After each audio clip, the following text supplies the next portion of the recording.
નમસ્કાર મિત્રો, હું છું આડિયાભાઈ Kumar, ગૌરક્ષા natural farming YouTube channel. મિત્રો, આજના આ વિડીયોમાં આપણે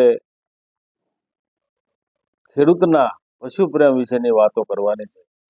મિત્રો, આપણે આપણી આ ચેનલની અંદર અવારનવાર ગાય ગામડું અને ખેતી માં પ્રકૃતિ અંગેના વિડીયો મૂકીએ છીએ અને ખેડૂતોને ખેતી અને વૃક્ષ વનસ્પતિ વિશેની અવનવી માહિતી આપતા રહીએ છીએ.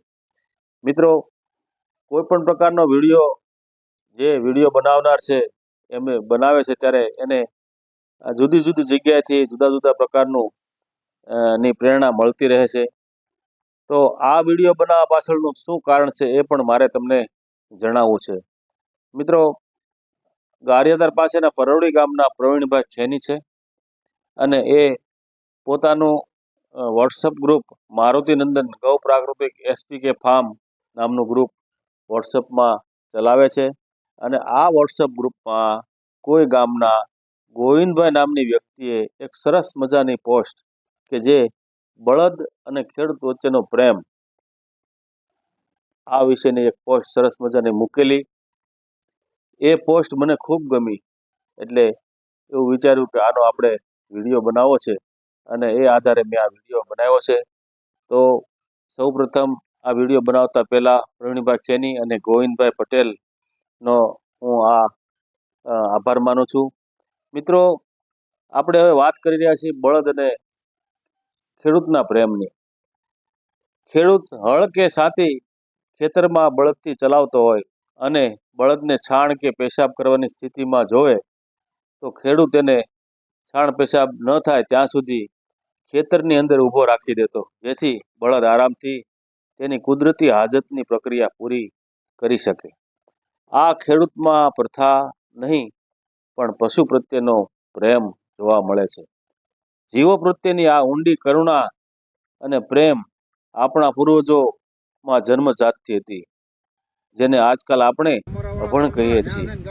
આ બધું મને સાંભળે ત્યાં સુધીનું 20 થી 25 વર્ષની આ જૂની હકીકત છે. મિત્રો, ખેડૂત એ સમયનો દેશી ઘી, એકદમ પ્યોર ઘી, જેની કિંમત આજે બજારમાં 2000થી પણ ઉપરની ગણી શકાય, આવું દેશી ઘી બળદને ખાસ કામ કરાવવાનું હોય એ દિવસોમાં અડધો કિલો ઘી બળદને પાતો. અરે શુદ્ધ સિંગ તેલ પણ પાતો. એને ઘી તેલ પાવાની જે વાંસની નાળ આવતી એ મેં પણ જોયેલી છે. તેનો આકાર આજ દિન સુધી મારા માનસ પટલ પર કંડારેલો હું જોઈ શકું છું. મિત્રો, આ રીતે બળદને ખાસ કામના દિવસોમાં ખેડૂત આ ઘી અને તેલ પાતો હતો.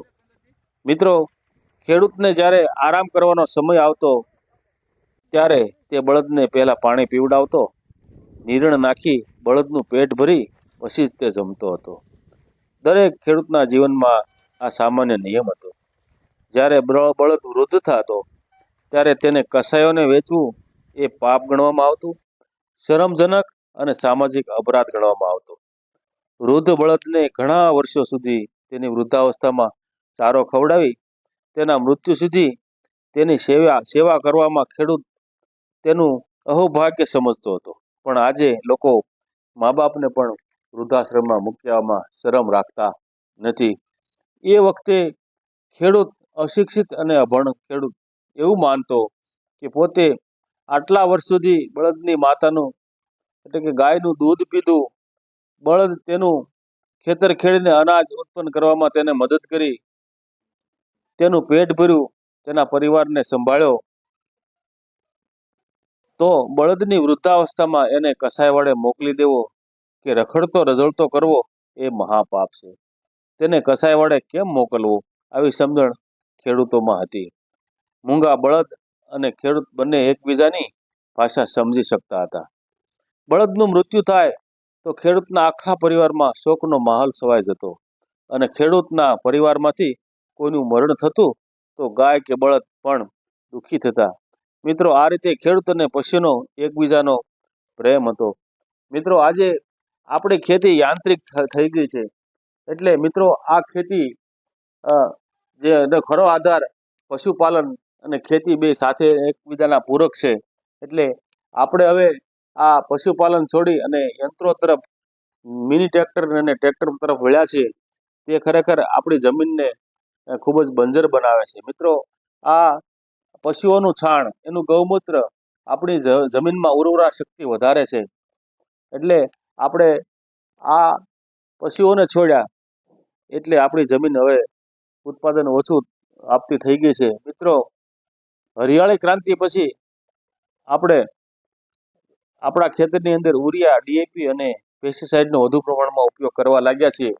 એટલે આપણી ખેતી હવે ઉત્પાદન પણ ઓછું આપવા લાગી છે. મિત્રો, આ પશુનું છાણ અને એનું ગૌમૂત્ર આપણી જમીનમાં નાખવાથી એ 3 વર્ષ સુધી એની અસર રહે છે. એટલે રાસાયણિક ખેતી કરતા લોકો પણ 3 વર્ષે આ છાણિયું ખાતર ખેતરમાં નાખતા હોય છે. તો મિત્રો, આજે તમે જુઓ છો કે આપણા પશુઓ ગામડામાં, શહેરના રસ્તાઓમાં રઝળતા જોવા મળે છે. આપણી ગાય માતા આ શહેરના અને ગામડાના રસ્તામાં રઝળતી જોવા મળે છે. મિત્રો, આપણે આ ખરેખર ખોટો અપરાધ કરી રહ્યો છે આ પશુઓ પ્રત્યે. આપણી જે લાગણી હતી એને ભૂલી ગયા છીએ. અરે, એની ક્યાં વાત કરો છો? આપણા મા બાપની લાગણી પણ જો આપણે ભૂલી જતા હોઈએ તો પશુની તો ક્યાં વાત કરવી. આપણા મા બાપને પણ આપણે આપણા કેવા પ્રેમથી આપણે લાડકોટથી ઉછેર્યા હોય, આપણે જન્મ આપ્યો હોય, તો પણ આપણે એને વૃદ્ધાશ્રમમાં મૂકી આવીએ છીએ. એની પણ જો આપણને કાંઈ ચિંતા ન હોય તો આ પશુની ક્યાંથી હોય? એટલે મિત્રો, પહેલાના જમાનામાં પશુ પ્રત્યેનો ખેડૂતનો જે પ્રેમ હતો એ ખૂબ સારો હતો. અને હજી પણ ઘણા ખેડૂતો આ પરંપરાને અનુસરે છે.